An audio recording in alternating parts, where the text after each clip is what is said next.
सौरमंडल परिवार उसके बारे में थोड़ा सा रह गया था, वो पढ़ेंगे तो ध्यान से सुनेंगे सारे। अपनों ने सौरमंडल के परिवार का आपने चित्र देखा, ये चित्र सौरमंडल के परिवार का पूरा आपने देख लिया था, ठीक है। इसका ये सौरमंडल परिवार में कौन कौन है? सूर्य है।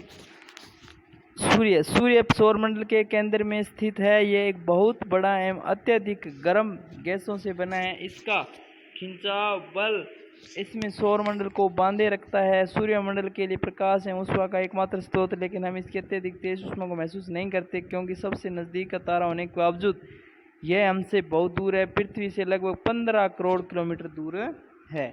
ये सूर्य है। सौरमंडल के अंदर जो सबसे पहले कौन सा है? सूर्य। फिर उसके बाद में ग्रह आ जाएंगे। ग्रह अपनों ने चित्र में देखे थे, नंबर के हिसाब से अलग अलग। हमारे सौरमंडल में 8 ग्रह है। सूर्य से दूरी के अनुसार वे हैं बुध, शुक्र, पृथ्वी, मंगल, बृहस्पति, शनि, यूरेनस तथा नेपच्यून। ये सारे अपने 8 ग्रह आ गए।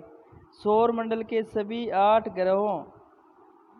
ग्रह एक निश्चित पथ पर सूर्य का चक्कर लगाते हैं। ये रास्ते दीर्घावर्ताकार में फैले हुए हैं। ये कक्षा कहलाते हैं।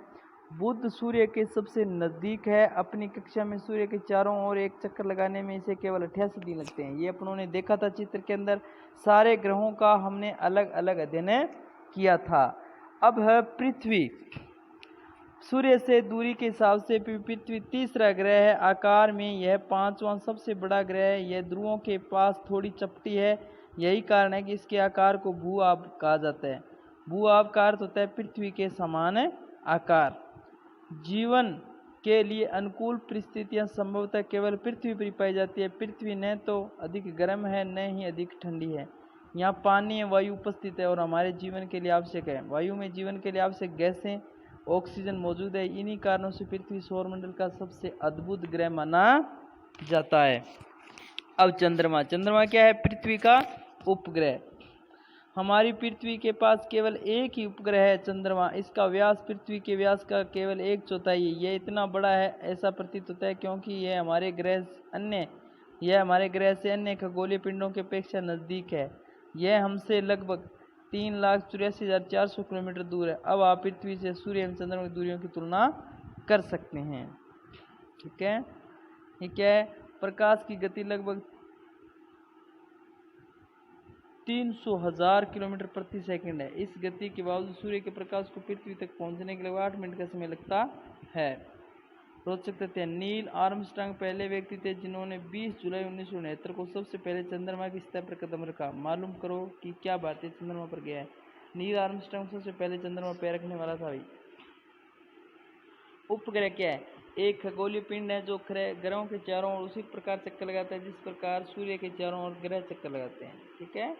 मानव निर्मित उपग्रह एक ऐसा कृत्रिम पिंड है। यह वैज्ञानिक के द्वारा बनाया गया जिसका उपयोग ब्रह्मांड के बारे में जानकारी प्राप्त करने एवं पृथ्वी पर संचार माध्यम के लिए किया जाता है। इसे रॉकेट के द्वारा अंतरिक्ष में भेजा जाता है। यह पृथ्वी की कक्षा में स्थापित कर दिया जाता है। अंतरिक्ष में उपस्थित कुछ भारतीय उपग्रह है इनसैट, IRS, एडुसैट इत्यादि। यानी पृथ्वी के चारों ओर जैसे चंद्रमा चक्कर लगाता है, इसलिए उपग्रह कहते हैं। ये तो प्राकृतिक है। कुछ उपग्रह कृत्रिम भी होते हैं जो वैज्ञानिकों द्वारा बनाए होते हैं। वो भी पृथ्वी के चारों ओर चक्कर लगाते रहते हैं। रॉकेट का प्रशिक्षण ऐसे होता है, देख लो। पृथ्वी से रॉकेट उड़ा, रॉकेट का पृथ्वी पर गिरना, उपग्रह का कक्षा में प्रवेश, ठीक है। चंद्रमा पृथ्वी का एक चक्कर लगभग 27 दिन में पूरा करता है। लगभग इतने समय में अपने अक्ष पर एक चक्कर भी पूरा करता है। इसके परिणाम स्वरूप पृथ्वी से हमें चंद्रमा केवल एक ही भाग है, चंद्रमा का एक ही भाग पृथ्वी को दिखाई देता है। ये सबको पता है। अब एक अपने आए थे कि जो पहले बुध, शुक्र, पृथ्वी, मंगल ये ग्रह हैं। इसके अलावा जो क्षुद्र ग्रह आते हैं 4-5, मैंने बताया था कि क्षुद्र ग्रहों का एक है। वो क्या होते हैं? देखो, तारों, ग्रहों, उपग्रहों के अतिरिक्त असंख्य छोटे पिंड भी सूर्य के चारों ओर चक्कर लगाते हैं। इन पिंडों को क्षुद्र ग्रह कहते हैं। ये मंगल एवं बृहस्पति की कक्षाओं के बीच पाए जाते हैं। वैज्ञानिकों के अनुसार क्षुद्र ग्रह के ही भाग होते हैं जो बहुत वर्ष पहले विस्फोट के बाद ग्रहों से टूटकर अलग हो गए थे। उल्का पिंड क्या? देखो, ये क्षुद्र ग्रह दिखाया गया, देख लो। उल्का पिंड यानी ग्रहों के छोटे छोटे जो टुकड़े हैं ना, कटे फटे, जो आसमान के अंदर सूर्य के चारों ओर घूमते रहते हैं उनको क्षुद्र ग्रह कहते हैं। यानी क्षुद्र ग्रह का मतलब जो बिल्कुल कोई आकार नहीं है, कोई उनकी विशेषता नहीं है। उल्कापिंड, सूर्य के चारों ओर चक्कर लगाने वाले पत्थरों के छोटे छोटे टुकड़ों को उल्कापिंड कहते हैं। कभी कभी ये उल्कापिंड पृथ्वी के इतने नजदीक आ जाते हैं कि इनका प्रवृत्ति पृथ्वी पर गिरने की होती है। इस प्रक्रिया के दौरान वायु के साथ घर्षण होने के कारण ये गर्म होकर जल जाते हैं, फलस्वरूप चमकदार प्रकाश उत्पन्न होता है। कभी कभी कोई उल्कापिंड पूरी तरह जले बिना पृथ्वी पर गिरते, जिससे धरातल पर गड्ढे बने जाते हैं। क्या आपने तारों वाले खुले आकाश में एक ओर से दूसरी ओर तक फैली चौड़ी सफेद पट्टी की तरह एक चमकदार रास्ते को देखा है? यह लाखों ध्रुवों का समूह है। यह पट्टी आकाशगंगा कहलाती है। क्या कहलाती है? आकाशगंगा। इसको मिल्की वे भी कहते हैं। हमारा सौरमंडल इस आकाशगंगा एक भाग है। प्राचीन भारत में इसकी कल्पना आकाश में प्रकाश की बहती नदी से की गई थी। इस प्रकार इसका नाम आकाश गंगा पड़ा था। आकाश गंगा करोड़ों तारों, बादलों, गैसों की एक प्रणाली है। इस प्रकार की लाखों आकाश गंगाएं मिलकर ब्रह्मांड का निर्माण करती है। ब्रह्मांड की विशालता की कल्पना करना अत्यधिक कठिन है। वैज्ञानिक अभी भी इसके बारे में अधिक से अधिक जानकारी एकत्रित करने में जुटे हैं। इसके आकार के संबंध में हमें कोई जानकारी नहीं है, लेकिन फिर भी हम जानते हैं कि हम सभी इसी ब्रह्मांड का हिस्सा हैं।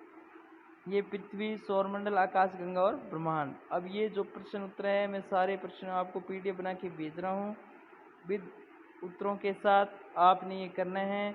करने के बाद कॉपी में आपको उत्तर समेत कॉपी की फ़ोटो खींच के ग्रुप में डालनी है। धन्यवाद। कल मिलते हैं दूसरे पार्ट के साथ।